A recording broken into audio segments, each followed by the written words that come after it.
Kenapa tidak diangkat? Tanyaku ketika Nabila menolak panggilan dari mantan suamiku itu. Ponsel yang sudah mati kini dia masukkan ke dalam saku celemek yang masih dia kenakan. Nabila juga tidak menjawab pertanyaanku. Dia mengalihkan pandangan ke sembarang arah, tidak sama sekali menatap wajahku lagi. Kamu bekerja untuk Mas Sandi? Aku kembali bertanya. Wanita yang selalu mengunci rambutnya itu masih membisu, namun kegugupan masih terlihat jelas dari wajah manisnya. Aku masih tetap memperhatikan dia hingga gadis itu berdiri hendak pergi. Aku langsung mencekal lengannya, ikut berdiri di dekat pintu yang hampir dibuka oleh Nabila. Kita belum selesai, Bila. Tidak ada lagi yang perlu kita bicarakan, Mbak. Tolong lepaskan tanganku. Aku harus kembali bekerja. Kamu belum menjawab pertanyaanku. Benar, kamu bekerja untuk Mas Sandi. Dibayar berapa kamu sama dia hingga rela mengkhianati temanmu sendiri? Aku tidak mengkhianati Sony. Apa yang aku lakukan bukan karena materi, tapi hati. Aku mencintai Sony. Puas kamu sekarang, ujar Nabila berteriak di depan wajahku. Ada yang sakit di dalam dada ini ketika dia mengatakan mencintai suamiku. Setegar apapun aku, setidak pedulinya diriku, tapi ketika ada wanita yang berucap demikian, tentu saja aku merasa sakit hati. Tidak ingin terjadi perpisahan untuk yang kedua kali lebih tepatnya. Aku memang bekerja sama dengan Mas Sandi, tapi bukan untuk uang, Mbak. Untuk hatiku sendiri, demi perasaan yang tak terbalaskan. Jika dalam pikiranmu aku bersekongkol dengan Mas Sandi karena dibayar demi untuk cuan, kamu salah. Tapi untuk ini, Nabila kembali berucap seraya menyentuh dadanya dengan telunjuk. Panas mulai menjalar ke seluruh aliran tubuh. Aku tidak terima ada wanita lain yang akan merebut suamiku. Sadar, aku sadar. Nabila memotong ucapanku dengan lantang. Aku sangat sadar ini salah, tapi aku tidak mau mengalah. Biarkan orang lain mencemooh dengan mengatakan diriku ini pelakor. Aku tidak keberatan, asal hajatku tersampaikan. Memiliki Sony adalah impianku. Lanjutnya lagi, semakin percaya diri. Setelah kediamannya tadi, kini kulihat wajah asli wanita seumuran suamiku itu. Dia tidak lagi diam, justru terus mengoceh, mengatakan keinginan dan tujuannya. Tidak sampai di situ, Nabila juga mengatakan bagaimana hari-hari dia bersama Sony yang selalu terlihat akrab dan dekat. Dengan percaya diri, Nabila juga mengatakan tidak akan keberatan jika suatu saat Sony memintanya menjadi seorang simpanan yang bisa memuaskan jiwa lelaki suamiku. Aku dibuat naik darah oleh tingkah laku gadis itu. Kukira dia lugu, ternyata lebih dari sekedar gadis tidak tahu malu. Kenapa dia, Mbak, takut kalau suamimu akan berpaling padaku? Secara kami setiap hari bertemu, tiap waktu bersama, dan akan besar kemungkinan dia jatuh cinta kepadaku lalu melupakanmu, ujar Nabila lagi dengan menggerak-gerakkan bahunya. Aku diam bukan karena takut, tapi sedang mencari bukti kegilaanmu. Aku akan mengatakan semua pembicaraan kita pada Sony. Kita lihat siapa yang akan dia bela, kamu atau aku istrinya. Mata Nabila melotot saat tanganku mengacungkan ponsel yang sudah merekam percakapan kami. Dia berusaha ingin mendapatkannya tapi gagal. Aku segera memasukkan ponselku ke dalam saku celana. Kamu mau melaporkanku pada Sony, Mbak? Tanyanya saat aku sudah keluar dari ruangan kecil itu. Iya, kenapa? Kamu takut? Kamu tahu apa yang akan terjadi pada usaha suamimu jika dia mendengarkan rekaman itu? Aku yang hendak pergi mengurungkan niat dan mendengarkan ocehan apalagi yang akan dia sampaikan padaku. Jika Sony mendengarkan rekaman itu, dia pasti akan marah besar padaku. Tapi bukan kemarahannya yang aku takuti, melainkan usaha ini yang akan berantakan. Bisa saja Sony memutuskan keluar dari sini dan mencabut uang modal yang pernah dia tanamkan di sini. Tentu saja itu akan berimbas buruk pada dua teman Sony lainnya. Dan kamu akan disalahkan karena telah merusak hubungan pertemanan dengan rekaman tidak penting itu. Nabila berucap panjang lebar. Aku melipat kedua tangan di dada, melangkahkan kaki hingga kembali lebih dekat dengan dia. Apa kamu pikir aku peduli pada semua itu? Tidak, Nabila. Kamu atau kedua temanmu tidak makan pun itu bukan urusanku. Yang jelas aku punya usaha, plus punya mertua yang lumayan kaya. So, untuk masa depanku aman. Tidak seperti dirimu yang akan kelabakan mencari pekerjaan, pungkasku membuat wajah gadis itu menegang. Dia pikir aku akan termakan ancamannya. Tidak akan. Aku sudah sangat berpengalaman dalam hal bersilat lidah. Meskipun tadi lidah ini berucap demikian, tapi hati masih memiliki perasaan. Aku tidak akan mengorbankan usaha Sony yang sudah dirintis sedari bawah. Aku akan mencari cara lain untuk bisa membongkar persekongkolan Mas Sandi dan Nabila.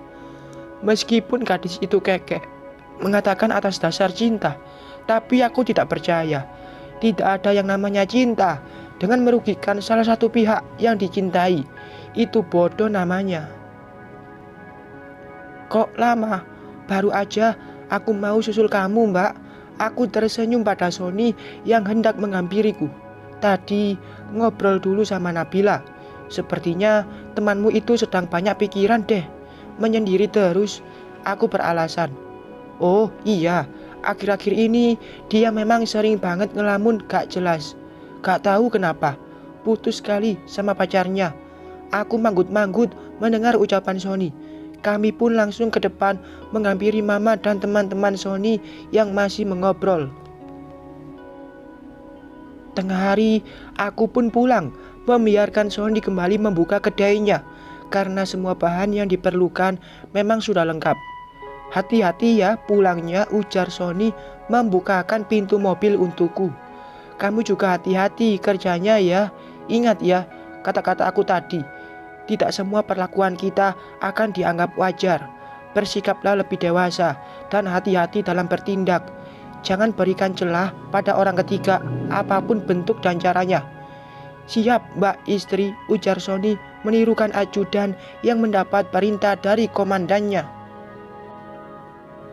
Sony masih tidak pergi dari sisi mobil yang belum kunyalakan mesinnya.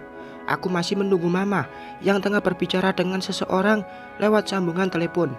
Entah siapa yang menghubungi Mama hingga wanita itu terlihat sangat serius.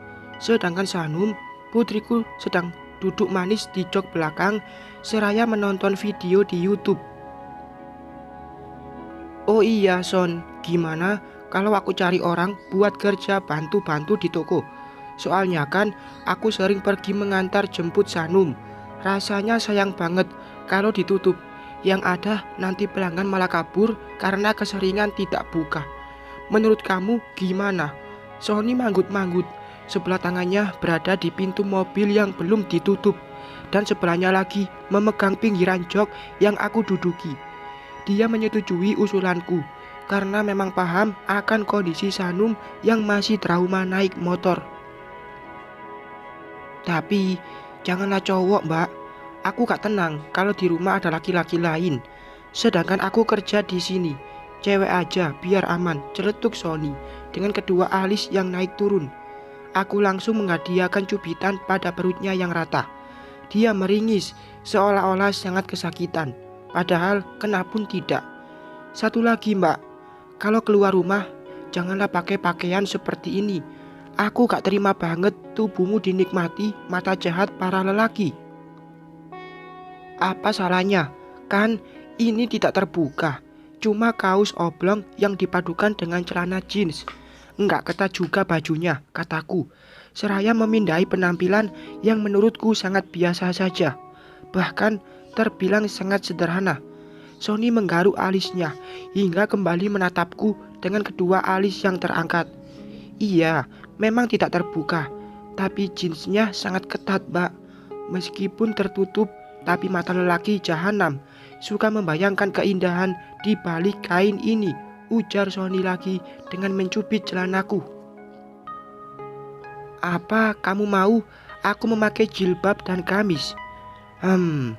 Suatu saat nanti, ketika kita sudah sama-sama tua, rambut kita sudah banyak uban yang tumbuh tidak beraturan. Mungkin iya. Sekarang nikmat aja, senyamannya kamu aja, Mbak. Sony mengakhiri ucapannya dengan kekehan. Aku pun tidak lagi bicara, hanya tersenyum tipis seraya berpikir keras. Apa kata-kata Sony tadi sebuah kode untukku menutup aurat? Perasaan dulu Mas Sandi tidak pernah membahas ini. Dia sama sekali tidak mempermasalahkan penampilanku, meskipun lebih terbuka dari ini. Aku jadi bingung antara harus senang atau sedih. Benarkah ini bentuk rasa kasih sayang atau dia yang terlalu mengekang? Mama sudah datang. Dia langsung memintaku membawanya pulang. Aku pun pamit pada Sony, melambaikan tangan pada teman-temannya kecuali Nabila. Wanita itu tidak nampak saat aku hendak pulang. Dia masih menyendiri dengan segala halusinasinya, berkhayal bisa menghancurkan rumah tanggaku dengan Sony. Kita kemana dulu, Ma? Tanyaku pada wanita di sampingku ini. Ke rumah Sandi. Gak mau, ujarku langsung menolak. Sebentar, cuma mau memastikan dia baik-baik saja. Terus mengambil beberapa berkas. Setelah itu kita ke butik Mama. Ada beberapa hal yang harus diurus. Aku mengembuskan nafas kasar. Meskipun sudah menolak, tapi Mama tetap kekeh memintaku membawa dia ke rumah mantan suamiku itu. Aku setuju, tapi dengan syarat tidak masuk ke halaman rumah, apalagi harus menemui Mas Sandi yang katanya masih sakit. Bukan takut tertular penyakitnya, tapi takut tertular stresnya. Mama pun mengiyakan keinginanku. Dia masuk ke rumah Mas Sandi, sedangkan aku menunggu di luar pagar yang pernah memberikan kenyamanan untukku itu. Ku toleh putriku yang ada di belakang.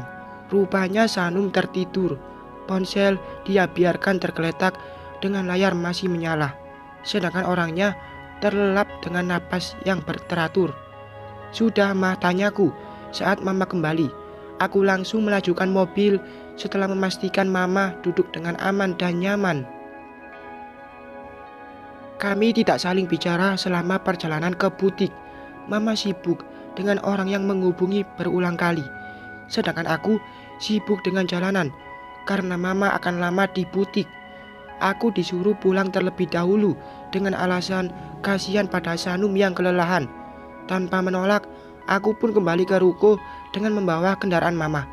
Susah payah aku menggendong Sanum hingga lantai 2, lalu membaringkan dia di kasur lipat tempat Sony tidur. Sepertinya tidak lagi. Dia mungkin akan meninggalkan tempat tidurnya ini dan berganti tidur di tempat yang lain. Aku menggelengkan kepala, menepis bayangan pada saat kami sama-sama saling menggenggam untuk menggapai puncak surga dunia. Dia tidak semuda usianya. Sony berhasil membuatku seperti seorang wanita berharga yang berjalan diiringi nyanyian bernada cinta hingga sampai ke puncak menara. Aku terpesona oleh cara dia mempersembahkan sejuta bunga di taman hati ini. Tidak terasa kedua sudut bibir ini terangkat ke atas dengan mata yang terpejam membayangkan kehadirannya. Num, iya Son. Sanson, ini Bapak. Astagfirullah, ujarku kaget langsung membuka mata seraya menoleh ke arah belakang, menatap pria parubaya yang berdiri dengan tangan masih memegang railing tangga. Kacau. Bagaimana bisa?